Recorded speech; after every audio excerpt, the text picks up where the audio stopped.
Apresentar o meu trabalho. Sou um artista de pavão, pavãozinho e cantagalo, de favela, em Rio de Janeiro. E vou apresentar um trabalho que se chama Arte sob Escombros, que fiz com o apoio de Museu de Favela, em minha comunidade com as crianças. Pode apresentar, por favor.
Vou criar um suporte para ele, né?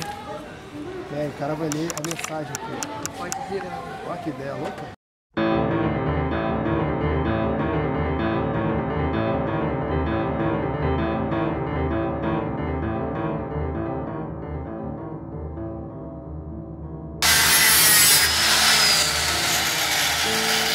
É o tempo de você abandonar os seus pecados. É o tempo de você entender o retorno do trono de 24.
bacana.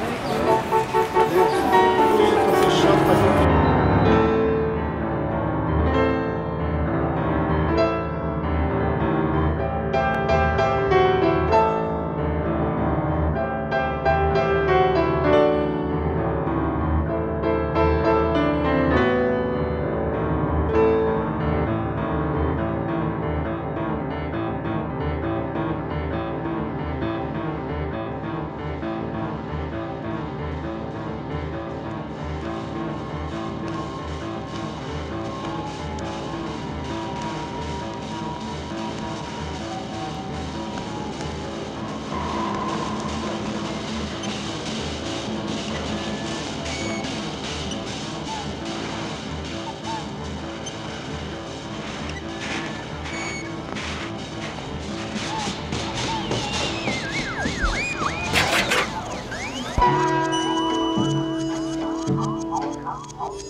Desculpa não falar o espanhol.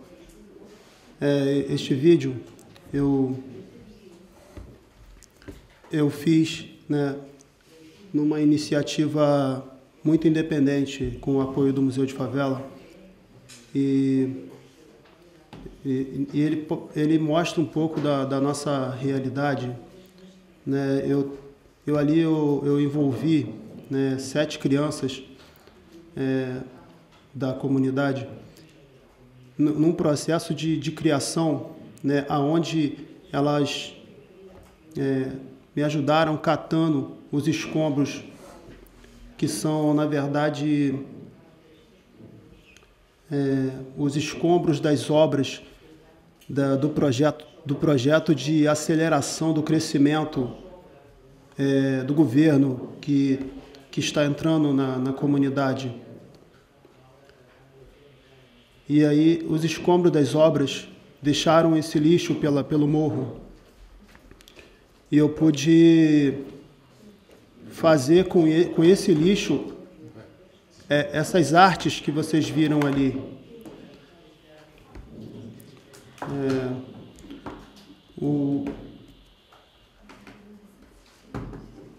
As ONGs na comunidade, elas sofrem com muito preconceito pelo fato de ser uma coisa que vem de política. E os moradores não confiam muito, não confiam, e é muito difícil a participação dos artistas locais. Eu sou um artista local e sou um grafiteiro, e por isso eu faço muito intercâmbio com outras classes, não fico somente dentro da comunidade, e isso me abriu muito a mente. E por isso me envolvo com políticas públicas, porque tenho uma posição política dentro da comunidade e fora dela. Por isso me envolvi na ideia do Museu de Favela com as outras lideranças. A fundação do museu foi uma coisa muito difícil no início, por isso, pela falta de confiança dos moradores em algo novo que estava chegando. E juntamente com a nossa ideia, também estava acontecendo a pacificação da polícia. E, ao mesmo tempo, também a especulação imobiliária. E isso são muitas... isso desperta muita desconfiança, porque para a gente trabalhar com o museu, tínhamos que entrevistar os moradores. E moradores nos confundia com agentes disfarçados, às vezes, da prefeitura, como se estivéssemos ali para especular. É necessário também pensar numa maneira de remunerar as pessoas, porque as pessoas que fazem parte do quadro social que precisa ser ajudado, dificilmente vai poder ajudar quem precisa de ajuda. E eu procuro tentar inserir esse pensamento no que vem pronto às vezes, porque todo o que vem de fora para a comunidade às vezes vem meio pensado. E é necessário desenvolver isso junto com a comunidade. E neste vídeo eu tento criar uma maneira de gerar renda para todos que participam. Essas crianças que cataram esse lixo pela comunidade, elas foram remuneradas. E eu produzi estas obras de arte e convidei outros artistas para participar da pintura das obras. E com isso eu consegui agregar valor e assim todo mundo consegue ganhar dinheiro. Eu como um escultor, o outro grafiteiro com a sua pintura, e as crianças com a catação do material, da matéria-prima.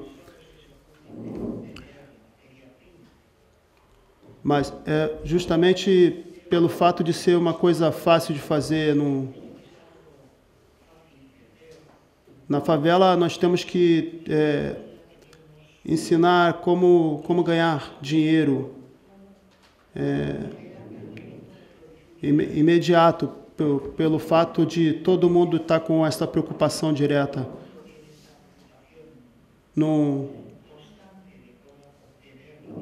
Constantemente, todo mundo está pensando sempre em ganhar dinheiro, porque é uma condição da favela. Quando chegamos lá querendo ensinar somente a ser um pintor ou um cantor, né, você vai competir com muitas outras influências diretas que têm dinheiro imediato. Então, a cultura tem que ser muito mais forte do que o tráfico. Senão não vão conseguir ser ouvidos. É necessário criar algo que gere renda. É necessário que vocês mostrem uma maneira automática de ganhar dinheiro por causa da necessidade local. E eu vou mostrar um outro pequeno vídeo que é filmado no meio da comunidade, e ele mostra um pouco do nosso cotidiano. E quando colocaram, né, o museu como integrador de ambientes dinâmicos e deprimidos, eu não sei bem o que quer dizer deprimidos para vocês, mas deprimido quer dizer depressivo, e é muito pelo contrário. Dentro da comunidade, apesar de ter muita necessidade financeira, tem muita alegria e muita festa. E eu vou mostrar aqui um pouco disso. Pulamos de geral aqui? Pode ser? Só dá batida aí, DJ.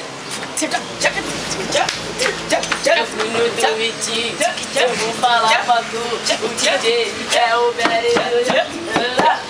O bebê vai falar pra tu. Jota, chuta cocô. Jota, chuta cocô. E o Zinho vai falar pra tu. Jota, chuta cocô. Jota, chuta cocô. Mas o Thiago vai falar pra tu. Jota, chuta cocô. O novinha do Mandela deixa eu ir atrás de tu.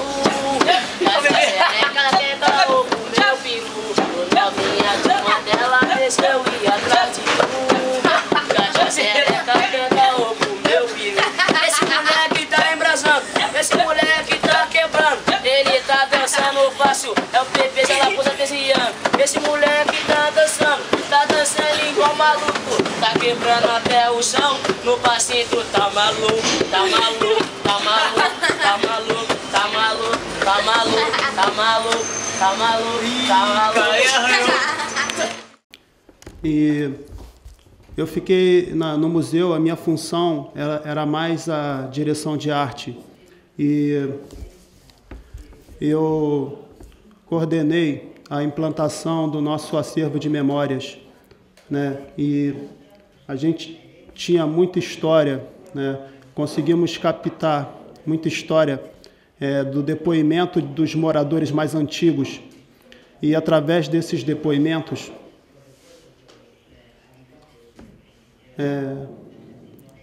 podemos interpretar a história da comunidade. E este painel que vocês estão vendo, eles são em cima da história da comunidade. Tem essa aí, só pode passar um pouco devagar. Eita, que bagunça. E aí, com base nas histórias contadas, a gente pôde criar, interpretar a história, né? Com essa musealização, a gente tinha o patrimônio imaterial, que é as histórias contadas. Os acervos da comunidade são suas histórias. Então, consideramos também que são as pessoas mais velhas. E aí eles contaram como começou a comunidade. O Morro do Cantagalo, ele fica situado no meio de Copacabana e Ipanema. E são bairros muito ricos, como vocês devem já ter ouvido falar. E eles apelidaram o Morro do Cantagalo porque lá em cima era um lugar rural e o galo cantava. Então, um minuto, você espera. E ali o galo cantava e as pessoas apelidaram, né? E com isso a gente também foi notando que no início da comunidade estava tudo tranquilo, só que com o crescimento da população foram surgindo as dificuldades de sobrevivência.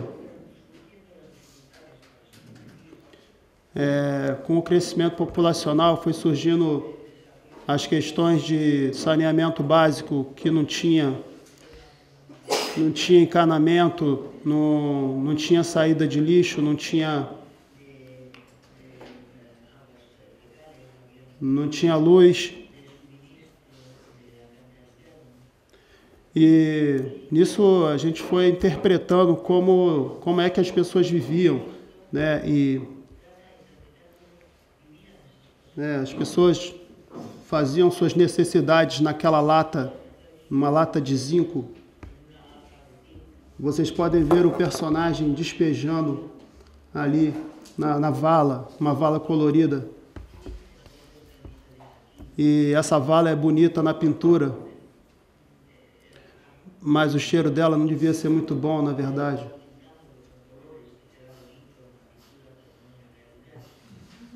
Sim, e isso era uma coisa que a gente tinha que ter muita criatividade para poder pintar isso na casa de um morador. E ele ficava pensando, poxa, eu vou pintar a casa do morador com uma vala fedorenta. E aí eu busquei influência em pinturas, de pintores famosos. Esta vala, ela tem uma estética do Lago de Monet.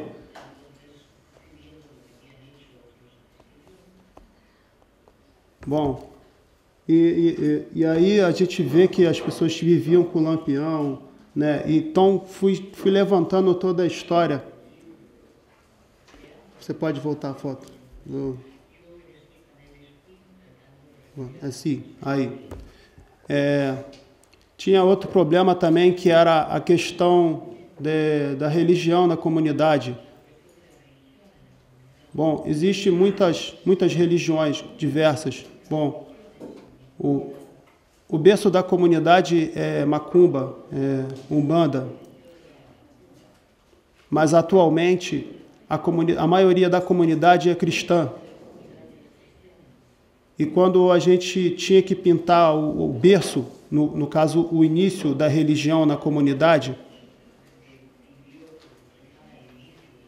a gente tinha que retratar a macumba. E para pintar a macumba pela comunidade, isso também foi um grande problema, porque as pessoas cristãs não queriam a macumba dentro da comunidade. E isso gerou opressão no museu, por parte de traficantes, que achavam que se pintassem e retratassem a macumba na parede, isso ia gerar um mau agouro na comunidade. Então foi um processo de sensibilização muito delicado para dialogar com traficantes e lideranças locais. Pode ir adiante. Pode ir adiante. Nessa a gente retrata como as pessoas conseguiam água. Elas, muitos relacionamentos na comunidade de matrimônios, né, casamentos surgiram com esse contato da comunidade com os moradores dos bairros de Copacabana e Ipanema. Ali você pode ver, a gente retratou um porteiro cedendo água para uma moradora. E nesse momento, você pode voltar, volta mais uma. Ali você vê, e aí, nesse período, muitas pessoas se conheceram. Então, tem histórias na comunidade de pessoas que se conheceram e se apaixonaram nesse período. Elas são casadas até hoje, né, devido a esse contato de descer e pegar água. Uma moradora desceu e pegou água com um porteiro, e se conheceram e se casaram, né? Então tem histórias desse tipo na comunidade. E não havia escada, havia um lamaçal, então a gente interpretou ali que as pessoas seguravam iam subir no morro, garrando nas plantas que tinham. Não havia como subir, não havia urbanização, né? Hoje nós temos isso, né? E achamos importante retratar tudo isso para que os moradores de hoje, eles pudessem valorizar o que eles têm hoje. olhando a dificuldade do passado, as pessoas de hoje elas podem analisar, né? E também a gente vê como a gente faz uma análise hoje também, né? Com esse processo de pacificação. Antes dessa pacificação havia um domínio muito grande do tráfico, né? Então a gente passou por uma fase muito depressa e as pessoas hoje vê essa paz, né? E pensam como era aquela fase, né? Em que a comunidade era dominada pelo tráfico de drogas, e elas podem fazer uma análise e passar a valorizar esse tempo de paz. E isso pode mudar muito a cultura da favela, porque o tráfico ele dominou a comunidade por muitos anos. E isso gerou uma falsa cultura de falso poder, né? Porque as pessoas adoravam o tráfico na comunidade. E era muito difícil falar mal de traficante, porque o traficante ele é político, ele sempre fez uma política de boa vizinhança. Então, qualquer coisa que ameaçasse o fim disso era perigoso, e nós ameaçávamos isso com a cultura. Bom, pode ir adiante. E esse roteiro ele foi construído também no pensamento de gerar renda, para que as próprias pessoas moradoras, elas possam contar suas histórias. Mas histórias muito antigas, às vezes, não é muito conhecida por todo mundo. Então, eu compus um cordel, que é uma música de origem nordestina, que é muito fácil das pessoas cantarem. E em cada painel desse tem um verso de cordel, que a própria pessoa pode, ali do lado do painel, ela pode ler o cordel, que é um resumo daquela história do painel contado. Pode ir. Pode ir. Aí. Nesse processo, eu também envolvi outras pessoas que não eram grafiteiros, não dominavam a técnica da pintura, mas podiam preparar a superfície. Então, a gente tentou fragmentar ao máximo a construção da arte para que pudéssemos envolver mão de obra, né? Para que as pessoas vissem que o museu é uma coisa que gera renda, que faz agrega pessoas e a gente consegue fazer uma coisa cooperativa, né? Para o artista é muito mais fácil fazer tudo sozinho. Mas quando se pensa em socializar, temos que fragmentar toda a mão de obra para que todo mundo faça parte do que você está construindo. Pode.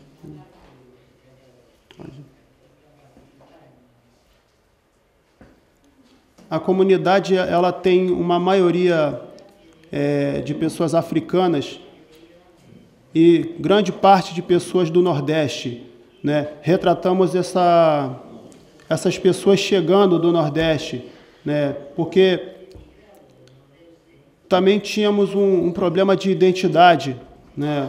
As pessoas não sabiam, né, qual era a origem delas. Meu pai, eu sou carioca, eu nasci no Rio de Janeiro, nasci dentro dessa comunidade, eu nasci dentro de casa, por conta de não dar tempo de ir ao hospital. Eu morava no alto do morro e até hoje ainda moro, né? E minha mãe, quando estava perto de eu nascer, não pôde descer para ir para o hospital. Então eu nasci dentro de casa. Então,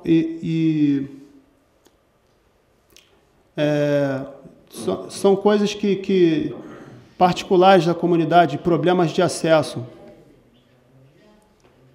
Volta, por favor. Pode voltar mais uma. Um painel que foi pintado por um artista local.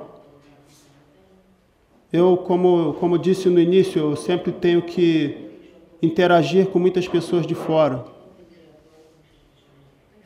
Nesse painel eu tentei interagir com uma pessoa da comunidade que pinta arte na IFE.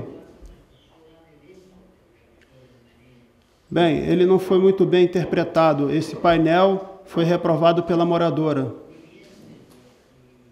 A moradora da casa não gostou do painel e eu tive que pintar outro. Então esse artista eu tive que pagá-lo, paguei ele, e depois eu tive que pagar um outro artista para poder pintar um outro painel. Mas ele gostou e depois eu ainda sofri porque eu tive que apagar o painel dele, então eu tive que falar isso para ele. Então, foi uma coisa de interpretação, porque a arte é uma coisa muito relativa, né? A gente também não espera que todo mundo entenda a nossa arte, mas existem artistas que não compreendem isso e às vezes acham que é implicância, né? Então eu tive esses enfrentamentos com artistas, com moradores, né? Esse painel, pode parar aí, ele conta a fundação da escola de samba, como é que foi. Que no início era só um time de futebol, né? Os caras jogavam futebol e tradicionalmente eles faziam uma roda de samba. E nessa roda de samba eles tiveram a ideia de fundar uma escola de samba.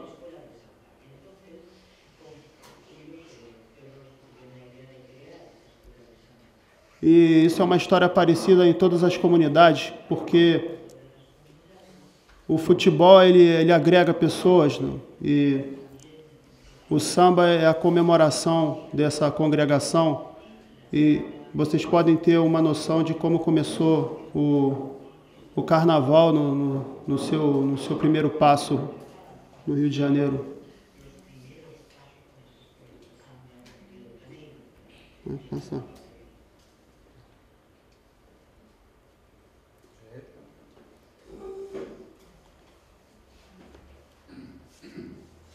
Acabou. Final. Mais uma. Mais uma.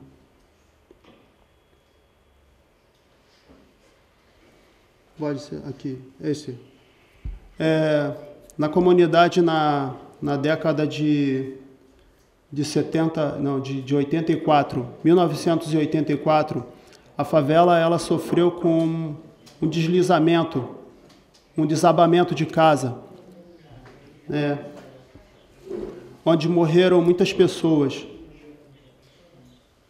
Foi um deslizamento que aconteceu na noite de Natal, justamente em 25 de dezembro. E eu tinha que pintar isso na casa da pessoa também, para retratar esse fato, esse acontecido.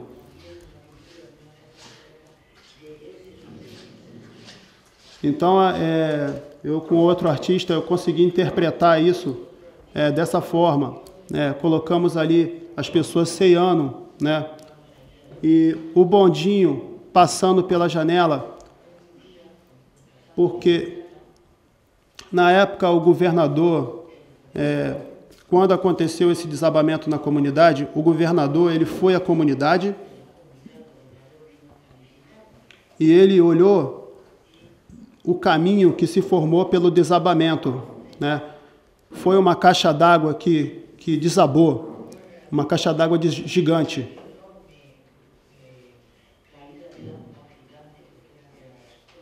E ela desabou e veio derrubando todas as casas. Veio derrubando todas as casas e fez um caminho. E o governador ele teve a ideia de fazer nesse local um plano inclinado, que é um elevador. E esse elevador ele sobe até a 5ª estação do morro, né? E foi uma coisa ruim que aconteceu, mas que ele conseguiu transformar numa coisa boa para todos nós até hoje.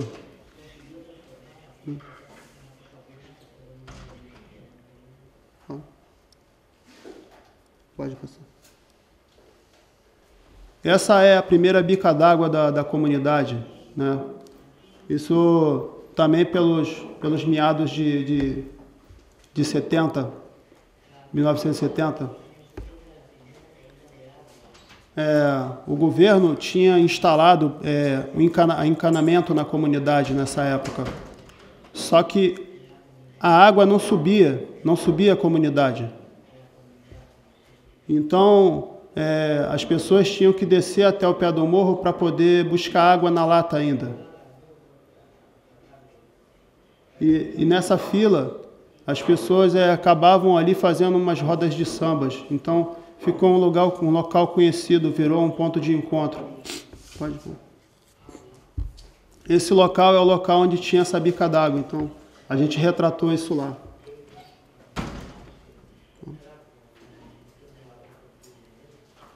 Pode passar.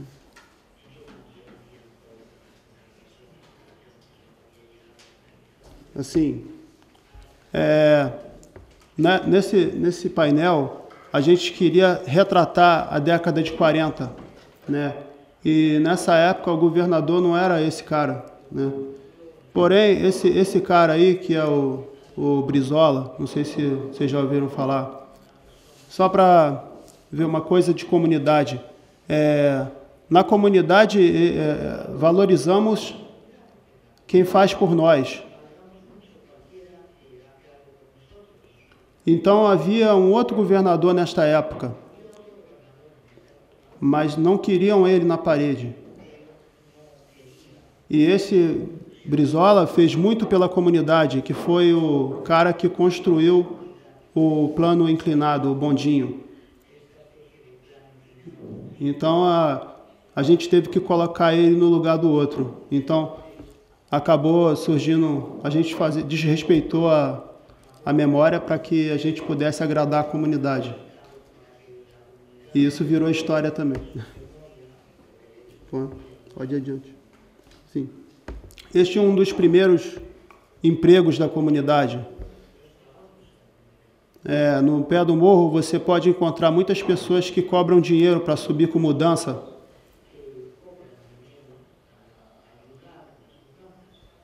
E desde a década de 40 que as pessoas já cobravam um cruzeiro para subir com a lata d'água das pessoas mais idosas. E isso é um emprego até hoje, que você sobe sua mudança pelas escadas, então você paga um carregador para subir com a sua mudança nas costas.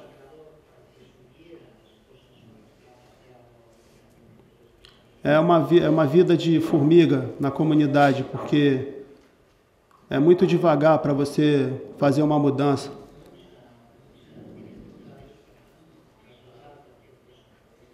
Eu tive uma experiência, porque eu sou casado, eu tenho um filho. E eu tenho também, minha mulher está grávida de mais uma menina. E nós moramos muito alto, moramos na última casa do morro. No período que ela estava grávida do primeiro filho, eu tive que mudar do morro, porque ela estava com problema de pressão, não podia subir as escadas mais. E nesse processo eu gastei R$5.000 para fazer a minha mudança. Porque eu tive que pagar pessoas para carregar a minha mudança, tive que ver uma outra moradia num local mais baixo. Então tem que ter uma regra. E hoje nós estamos de volta na comunidade. E hoje eu e minha esposa, a gente tem que ter uma regra. Ela tem problema de pressão, então ela não pode comer certa coisa que vai oscilar a pressão dela. Senão a gente vai ter que gastar muito mais para fazer a nossa mudança. E é uma coisa que está afetando muito no Rio de Janeiro, é essa especulação imobiliária que está acontecendo. Com a pacificação, tudo no morro ficou mais caro. Todo mundo está cobrando muito caro, os aluguéis subiram demais. E então no Rio de Janeiro está acontecendo uma segregação social por conta dessa especulação toda. Isso nos bairros mais ricos e na comunidade também, acaba afetando.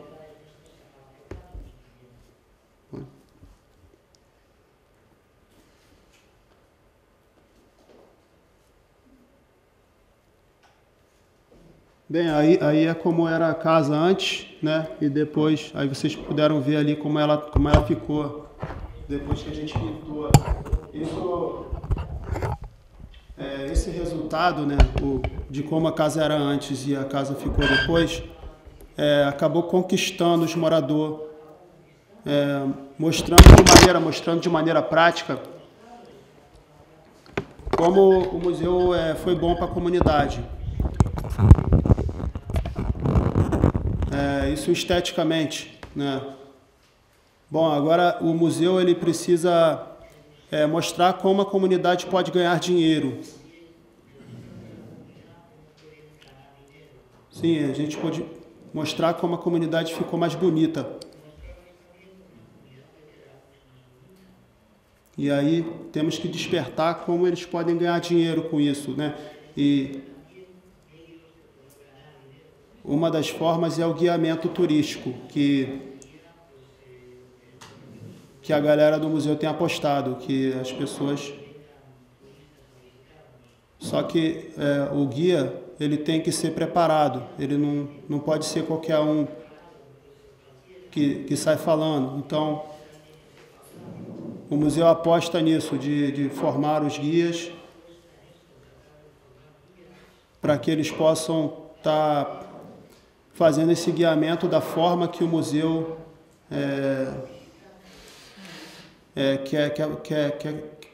quer guiar, né? Na verdade, é só um treinamento, mas há muita dificuldade ainda de você agregar os moradores a essa ideia, porque o treinamento também não tem renda. Então, quando não tem renda, ninguém está interessado. Mas eu falo isso porque a minha intenção é que muita gente participasse disso, mas pouca gente participa. Então, com o meu trabalho com o lixo, né, especificamente falando do meu trabalho, eu consegui com o meu trabalho expor no MUB, que é o Museu Brasileiro de Escultura em São Paulo. E aí eu construo essas coisas, construo com sucatas, com peças de bicicleta velha. E aí eu fui chamado para esse museu e ali tem algumas fotos dessa exposição que eu fiz em São Paulo. Pode passar.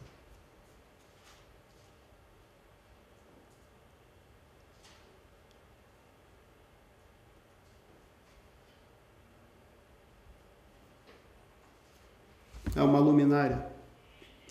É uma luminária com caneca de cozinha. Bom, todas as peças são recuperadas. Peça de moto, madeira de demolição.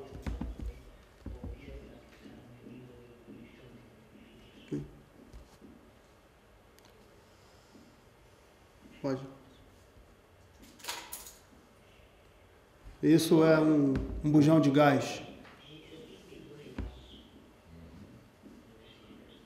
E ele virou uma cabeça de águia. Finou? Finalizou? Não. Essas são...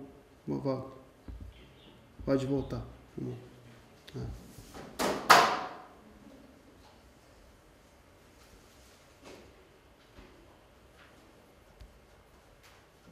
Aí. Bem, ali eu sou um artista da comunidade e eu creio que de repente vocês têm algumas perguntas especificamente que poderia ajudar um pouco nessa palestra. Eu não sou um palestrante, eu sou um artista. E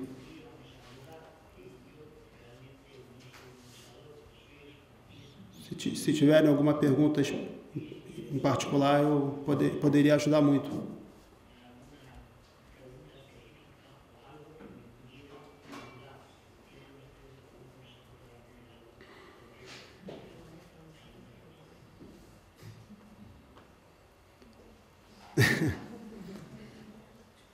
Bem, não é fácil falar em público, eu estou aqui falando.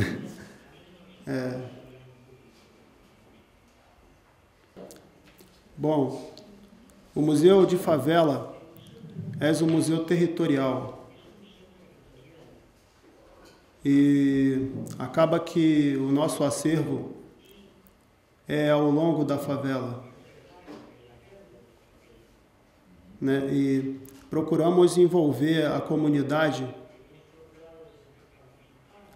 para que ela perceba que ela virou um museu. E não é um museu sede. Né? Existe uma base operacional de burocracias para discutir ideias.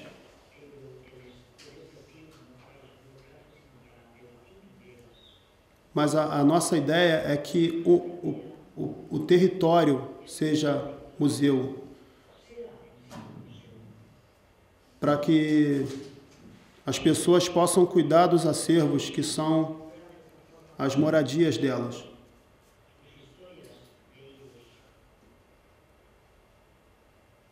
Bem, isso é uma coisa que é bom para muitos aspectos, porque quando você desperta o zelo nas pessoas, elas passam a cuidar das moradias e automaticamente elas vão se educar, entendeu?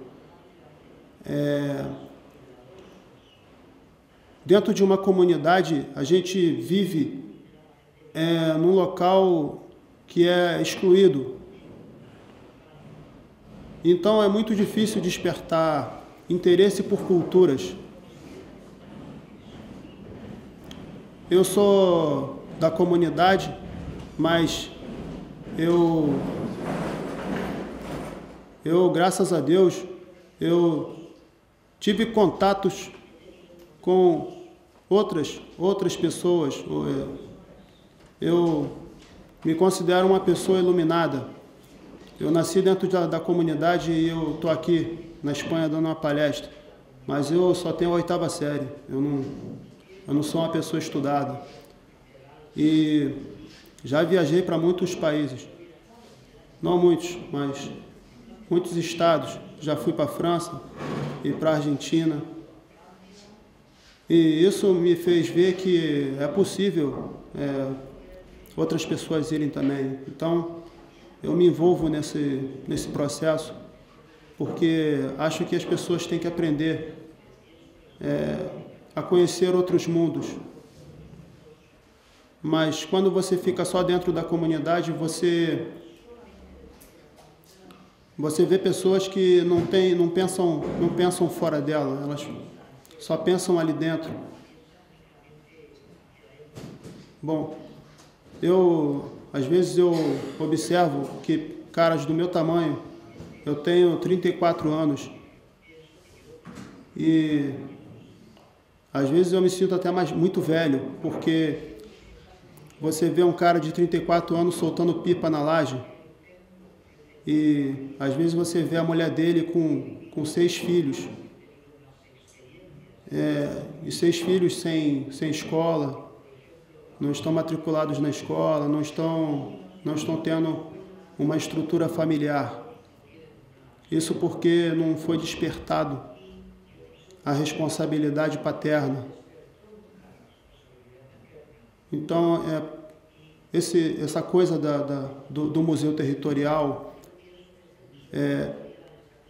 tem feito com as pessoas da comunidade o que o mundo fez comigo há 18 anos atrás, porque eu conheci outras pessoas, outros povos. Eu pude ter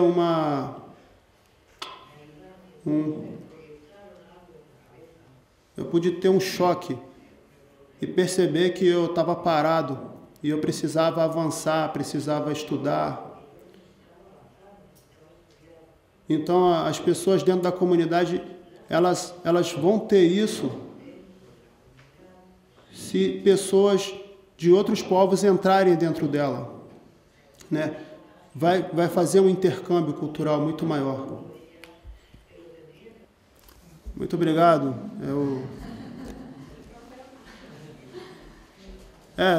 Eu acho que é isso, né? A gente tem que ser espontâneo.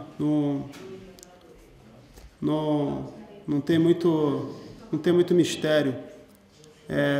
A gente tem que abrir o livro, né? Então, quando a gente conversa mais assim, a gente aprende muito mais, entendeu? Eu digo que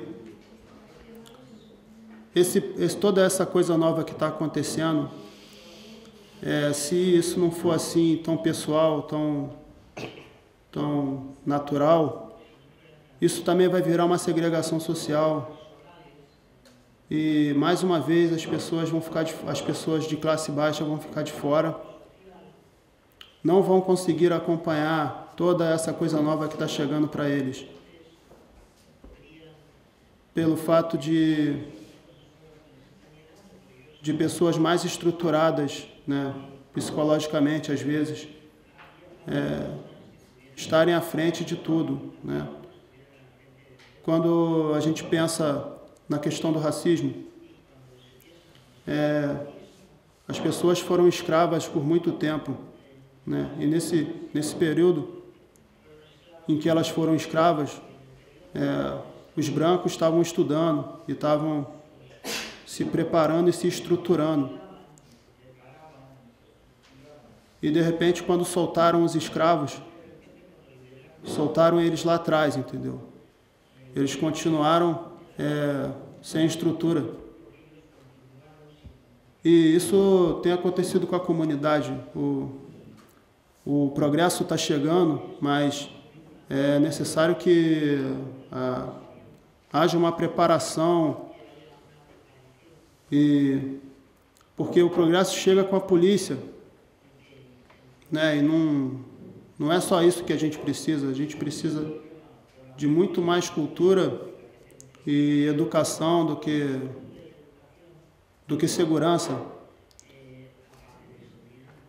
porque o museu ele foi implantado na época do tráfico. E a gente dialogava com os traficantes para que a gente pudesse levar os visitantes no morro. Então, nunca houve empecilho nessa situação, entendeu? O que melhorou na pacificação foi que as pessoas perderam o medo de subir a comunidade.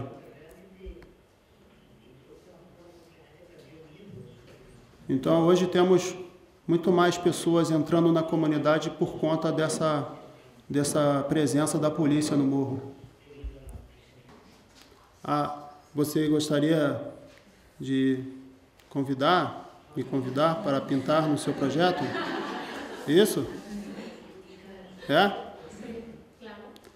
Com certeza. Eu sou muito bom pintor. Eu pinto muito bem. A minha parada é pintura. E meu negócio é arte, entendeu? Eu sou tão artista que o meu filho também vai ser. Conversamos. Sim.